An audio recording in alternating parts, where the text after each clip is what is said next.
둔산정 동화쌤입니다. 이제 메가북스에서 나오는 국어 개념 백과가 이게 중학생이 보기 좋습니다.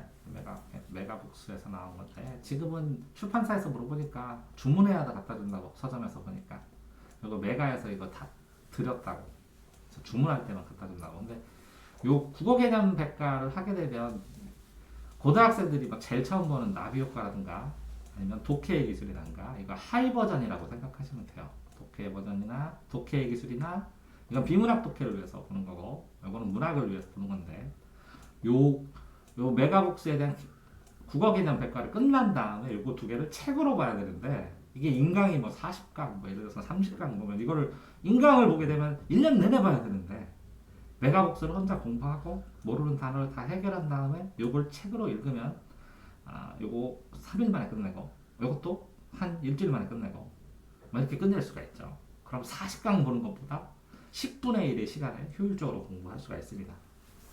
그래서 국어 개념 백과 일단 끝내라고 얘기를 하는 겁니다. 심상은 마음의 상상입니다. 마음의 상상. 마음에서 상상에서는 뇌를 판단하는 거. 뇌에서 이미지를 그리는 거예요. 이미지. 그러면 뇌에서 이미지를 그리면 이미지를 그리는 정보가 들어오는 게 감각입니다. 감각. 그래서 감각. 국어에서 감각은 센스 있다 이런 뜻이 아니라 얼굴에 있어요. 시각적 심상, 청각적 심상, 듣는 거. 후각적 심상, 미각적 심상, 뼈에서 하는 촉각적 심상. 이런 오감각, 감각. 뭐라고요? 이렇게 오감각을 뇌에서 판단하는 겁니다. 그래서 파란색은 시각적 이미지예요. 그래서 심상이라는 거예요.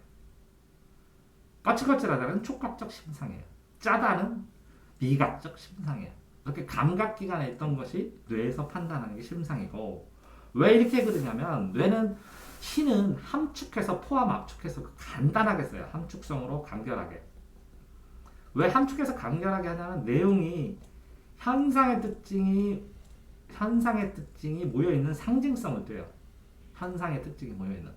그럼 이 상징성으로 간결하게 함축적으로 쓰니까 이해가 안 되니까 머릿속에서 그릴 수 있도록 이미지를 통해서 이게 말고 시각화시켜요. 시각으로 나타날 수 있어요.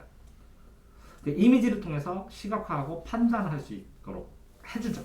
그래서 심상은 뇌에서 판단하는 이미지를 얘기합니다. 그래서 이게 회화성이라고 그러죠. 그래서 시는 함축성, 간결성, 상징성, 회화성이 있고 이런 회화성을 획득하는 이유는 이 심상 때문이에요. 마음으로 상상할 수 있다. 그릴 수 있다. 자, 음보가 있고 한 글자는 음절이라고 해요. 음절. 한 글자는 음절이라고 하고 자음모음은 음운이라고 그러죠. 자음모음은 음운이라고 그러고 음운이 모여서 한 글자, 음운이 모여서 한 글자는 마음은 음절. 이거를 띄어쓰기를 하면 음보라고 해요. 아니지. 어절이라고 해요. 어절. 그런데 이 어절에서 글자로 나보기가 이렇게 하면 띄었습니다. 나보기가 보기가 역겨워 가실 때에는 이렇게. 그래서 나 보기가 역겨워 가실 때에는 이렇게 하면 이렇게 4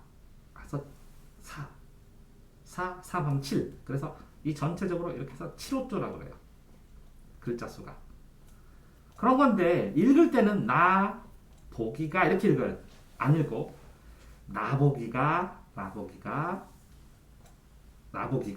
역겨워 가실 때 이렇게 세 덩어리로 끊어 읽어요. 그럼 끊어 읽기는 음보라고 해요. 소리의 걸음. 끊어 읽기입니다. 끊어 쓰기는 어절이라고 그래요. 그러니까 이거는 쓸 때 하나, 둘, 셋, 넷 이렇게 끊었으니까 4어절이에요. 4어절. 읽을 때는 3음보입니다. 음절은 7 오니까 12음절이에요. 됐나요? 네. 수필은 다른 숫자의 부필이에요. 붓을 따라서 자유롭게 써라. 그래서 경험이나 체험, 험자가 들어가죠. 경험 체험을 깨달음과 같이 쓰는 게 수필이에요. 깨달음이 없으면 경험만 쓰면 그냥 수행평가, 경험에서 쓰는 숙제예요. 숙제. 자신의 깨달음을 정리해서 쓰는 게 수필입니다. 그래서 자유롭게 재성있게 누구나 쓰는 겁니다. 여러 가지 소재로.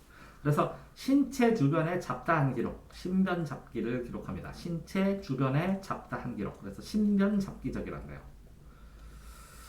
또 가장 간단하게 생활 주변을 쓰면 경수필이라고 그러고 논문처럼 좀 어려운 거 사회적인 이야기 있으면 중수필이라고 합니다. 자, 수필이고 수기는 있었던 경험을 기록하는 거예요. 체험 기록을 합니다. 그래서 수기 공모 했을 때는 자기의 체험이나 경험을 깨달음과 담아서 써주는 수필을 수기라고 해요. 수필의 한 종류입니다. 자, 제담은 재치 있는 이야기입니다. 재치 있는 재미있는 이야기담, 담화할 때도 쓰는데 이야기담, 이야기화. 그래서 말입니다. 재치 있는 이야기. 정의는 의미를 확정하는 거예요. 이 의미를 확정하는데 어떻게 쓰냐면 인간은 생각하는 동물이다 이렇게 씁니다. A는 B단다 여기서 꾸며줘요. 그래서 이거는 주차, 이걸 종차라고 하는데 그래서 의미를 확정해 줍니다. 이 B에 대한 의미를. 자, 대조는 차이점이고 비교는 공통점입니다. 비교는 공통점. 자, 성적이 비슷하게 비교하죠. 너무 많이 성적 차이 나면 대조죠. 성격 차이점, 공통점은 비교. 근데 대비는 대조와 비교를 한꺼번에 말할 때 많이 쓰이기도 하고 색상 대비 두 개가 이렇게 나란히 놨을 때 잘 구별될 때 대비라는 말을 쓰기도 합니다. 색상 대비할 때는. 논증은 논리적 증거를 말합니다. 논증은 논리적 증거고 논거가 논리적 증거, 논리적 증명을 말하죠. 증명할 때는 논리적 증명을 말할 때는 증거, 논거를 댑니다. 그래서 뭐에 대한 논제냐? 그 논제, 논리적인 주제에 대해서 논증을 하거나 논거를 합니다. 그랬을 때 이 논제의 작은 가지, 소주제를 논지라고 합니다. 이거는 주제라고 하고 이거는 주지라고 합니다. 그래서 논리적인 주제, 논리적인 주제의 가지. 자, 건의문은 어떤 의견을 세워서 제출하는 겁니다. 그래서 건의사항이 있습니까? 할 때 하는 이 건의사항을 문장으로 쓰는 게 건의문입니다. 자, 상술은 어떤 문단, 주제 문장이 있고 그거를 상세하게 서술한 거예요. 상세하게, 자세하게 서술한다 쓰다가 상술입니다. 부연은 붙여서 부가적으로 추가적으로 연결해서 설명해 주는 걸 부연이라고 합니다. 추가적으로 연결한다. 인용은 끌어서 인력할 때는 끄는 거고 척력은 미는 겁니다. 끌어다가 사용합니다. 그래서 따옴표가 있어서 최영장군은 황금은 고개를 돌같이 하라 라고 말했다. 이렇게 따옴표가 있으면 직접 인용. 자, 아버지께서는 공부하라고 너 공부하라고 말씀하셨다 라고 이렇게 해서 따옴표가 없을 때는 간접 인용이라고 합니다. 그럼 인용은 끌어다가 남의 것을 사용하는 겁니다. 사용하는 거. 끌어다가 청력 미는 거라고 그러죠. 청력은 배척하니까 미는 거. 인력은 끄는 거. 인력은 만유인력. 자석에는 청력과 인력이 있습니다. 자, 객관성은 객이 손님이에요. 손님이 관찰하는 거예요. 반대로 뭐냐? 내가 주인이 관찰한다. 주관성입니다. 주관성 반대가 객관성이에요. 주관성은 어떤 하나의 개인의 의견의 가능성이 크고 객관성은 여러 사람의 의견이니까 사회적인 관점일 수 있습니다. 사회적, 개인적. 그렇죠? 평이성은 평범하게. 그러니까 얼마나 평범하냐? 그게 평이하다. 그러니까 다른 게 평범하다. 다른 차이가 평이하다. 평평하다. 평균적이다. 그래서 평이성이라고 합니다. 평이성 반대는 특이성이겠죠. 특이한 거. 특별한 거. 그다음에 차별성이겠죠. 체계성이라는 것은 구체적으로 몸이 계단식으로 구조나 틀이 있는 걸 체계적이라고 합니다. 구조나 틀이 있고 시스템이 있고 단계가 있다. 이런 걸 체계성이라고 합니다. 그래서 계자는 단계입니다. 자, 명료성은 분명하게 요점을 얘기해주는 게 명료성입니다. 분명하게 요점. 자, 이렇게 설명을 하니까 요점을 한자를 공부할 필요성을 특별하게 느끼시기 바랍니다. 자, 통일성은 하나로 일관되게 얘기를 해줍니다. 그러면 통일성은 단락이 뭐냐? 문단을 얘기할 때 찬성은 찬성끼리, 반대는 반론끼리 모인다. 문단을 얘기할 때 단락이 보일 때 통일돼야 된다. 그러면 일관성이 있습니다. 일관성은 하나로 관통한 주제가 있어야 된다. 하나로 관통한 주제. 글 일관성이랍니다. 크게 글을 쓸 때는 주제가 하나다. 주제가 한 개다. 주제가 하나인 관통하는 글. 일관성이라고 그러고. 그러면 여러 가지 글 하나에 네 단락이 있으면 찬성끼리, 반대끼리, 서론끼리, 본론끼리 이렇게 모여져서 일관성이고 통일성이고. 이 단락을 쓸 때는 뭐라고요? 찬성 문장, 서론 문장, 찬성 문장, 반대 문장, 변론 문장 이렇게 통일되게 써야 되고 또 하나는 문장을 쓸 때는 완성된 결론으로 문장은 완결성입니다. 문장은 주어, 서술어, 목자가 하나의 완성된 생각을 만들어야 한다. 그래서 문장은 완결성, 주제는 일관성, 글 주제는 일관성, 단락은 통일성, 문장은 완결성. 이렇게 세 가지가 글의 특성입니다. 도식화는 그림도, 그림이나 그림도, 표 방식으로 변화시켜서 표현해줍니다. 그래서 도식화를 시키면 자, 서론은 이렇게 쓰고 본론은 이렇게 화살표로 틀을 만들 수도 있고 마인드맵으로 만들 수도 있고 목차로도 만들 수 있습니다. 그래서 그림이나 표를 만들면 도식화했다고 합니다. 자, 판서는 판에다가 칠판에다 어떤 판에다 글을 쓰는 걸 판서라고 합니다. 그래서 지금 화면에다 쓰는 걸 판서라고 하죠. 자, 낙관적은 관점인데 이 국어에서 적은 특징입니다. 항상 특징. 희희낙낙 즐거운 관점이 낙관적입니다. 이게 반대는 비관적이겠죠. 비관적. 슬플 비, 아닐 비. 그러면 긍정적 반대는 부정적이겠고 긍정적인 게 낙관적이고 부정적이 비관적입니다. 자, 화자는 말하는 자입니다. 시에서 말하는 엄마야, 누나야, 강변 살자 이렇게 나가 나오기도 하고 나는 강가에서 이렇게 쓰기도 하고 엄마야, 누나야, 강변 살자 화자가 안 나왔습니다. 근데 화자 나입니다. 나. 근데 나가 엄마라고 했으니까 소년입니다. 누나야 그랬으니까 소년이에요. 이렇게 화자가 드러나 숨어 있기도 하고 화자가 나라고 드러나기도 합니다. 그래서 시 안에서 말하는 그럼 소년이 시를 썼냐 아니면 작가랑 다릅니다. 같을 수도 있지만 작가랑 화자는 다를 수 있습니다. 나이 먹은 사람이 썼겠죠. 시를, 예쁜 시를.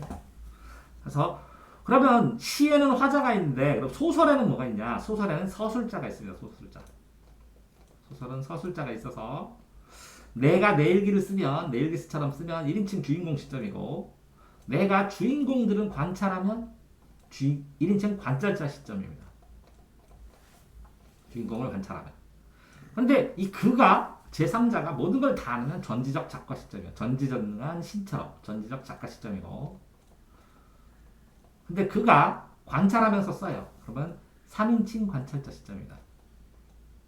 여기는 관찰자 시점이고 객관적 시점이고 여기는 주인공 시점입니다. 이 밑에 아래는 이건 주인공 시점 이건 관찰자 시점. 여기는 1인칭, 2인칭은 한꺼번에 있고 여기는 3인칭입니다. 3인칭.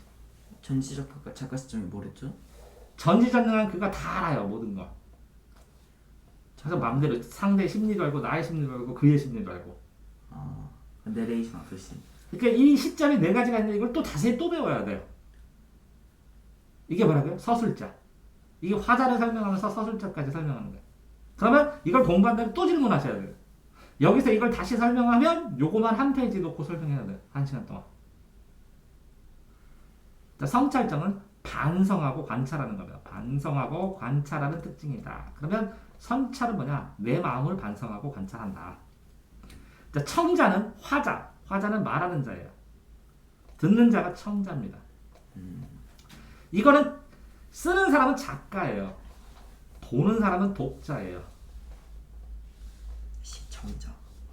자, 의도적 행갈이라는 거는 의미를 가리고 일부러 행을 바꿨다. 그래서 길게 쓰다가 행 바꾸고 길게 쓰다가 또 행 바꾸고 이렇게 시에서는 행을 바꿔줘요.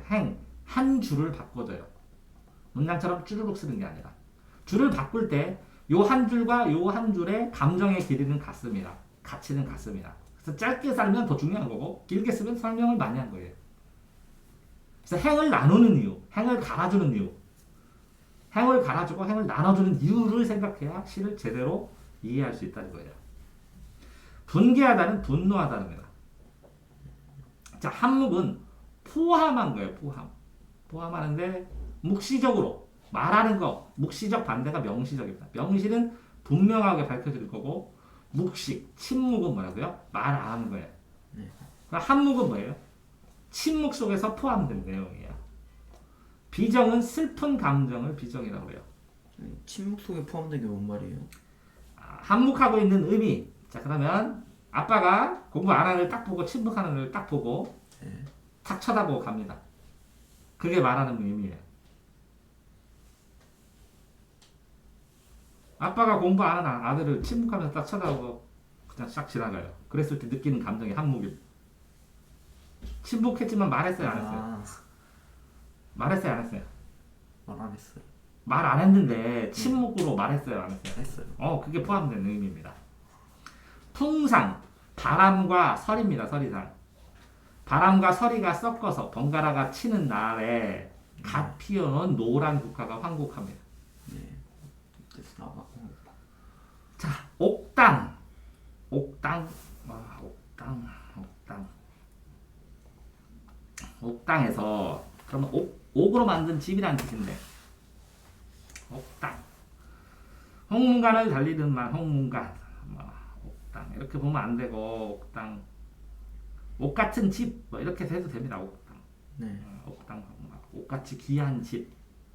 옥당에서 옥이야 금이야 옥이야 이렇게 하는데 집당. 삼공은 삼정승을 삼공이라고 합니다. 그 제일 높은 사람이 영의정, 그 다음에 왼팔, 좌의정, 그 다음에 우의정입니다. 이렇게 영의정, 좌의정, 우의정이 세 명이 임금을 모십니다. 이게 삼공입니다. 이게 되게 높은 버슬이죠. 이게 영의정이 국무총리입니다. 부총리 둘. 저 계급 이름이에요? 예. 삼공. 영의정, 좌의정, 우의정. 자, 공명은 부귀공명의 줄임말이에요. 부하고 부자가 되고 귀하가 되고 공을 세우고 이름을 날리고. 자, 사람이 죽는 날까지 자기가 하늘을 우러러서 쳐다본다. 하늘을 바라보고 한 점 부끄럼 없게 살기를 이파리에 살짝살짝 흐는 바람에도 내 탓이냐 하면서 왜 움직였지 이게? 하면서 나는 괴로워하고 반성하고 그랬다. 자, 앙불괴어천이라는 한자 문장을 한글로 이런 식으로 서술을 해서 쓰기도 했습니다. 죽는 날까지 나는 깔끔하게 이렇게 입새에 바람이 일어도 이게 내 탓인가 하고 점검하면서 이렇게 깔끔하게 살겠다. 이런 뜻입니다. 조각배, 작은 배에 달을 싣고 달빛을 싣고 낚싯대를 던졌어요. 흩어서 던졌대. 네. 이 몸이 푸른 바닷가에, 푸른 냇가에서 즐거움을 가지고 있으면 만호 후, 그러니까 만집을 거느린 제후. 그러면 지금부터 도지사, 이 정도 수준. 도지사가 부럽겠느냐라는 게 부럽겠느냐, 이렇게. 자, 이걸 뭐라고요? 안 보여. 문서는 글. 연락 문서를 다. 헛글고 싶근. 헛널고 싶은 문서. 헛글고 씻근 문서. 헛글고 씻근 문서. 다 주고 내던지고 다 주워서 내던지고 헛글이고 그러니까 말하고 쓸데없는 글이고. 그 다음에 이게 씻근 섞여 있는 문서들 헛글이고 헛된 거고 쓸데없는 문서 다 던져두고 이런 정도 의미일 겁니다. 두꺼비가 파리를 물었어요. 두터비가 되는데. 그러니까 두터비가 두꺼비예요. 그래요? 두꺼비가 파리를 물었고 예. 두엄은 이렇게 썩은 두엄 위에 앉아 있어요. 왜? 여기에 윙하고 파리가 다니는데 두꺼비가 이걸 먹어. 근데 위에서 송골매가 딱 떠요. 이 송골매가 암행어사예요.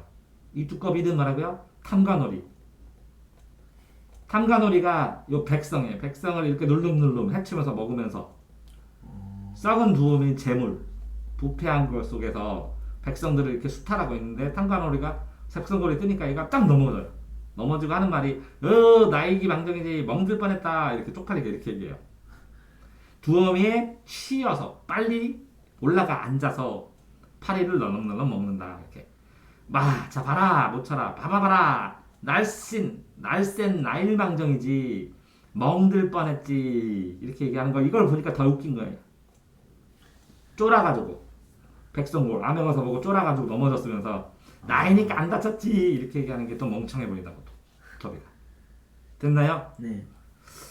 그래서 국어 용어였습니다.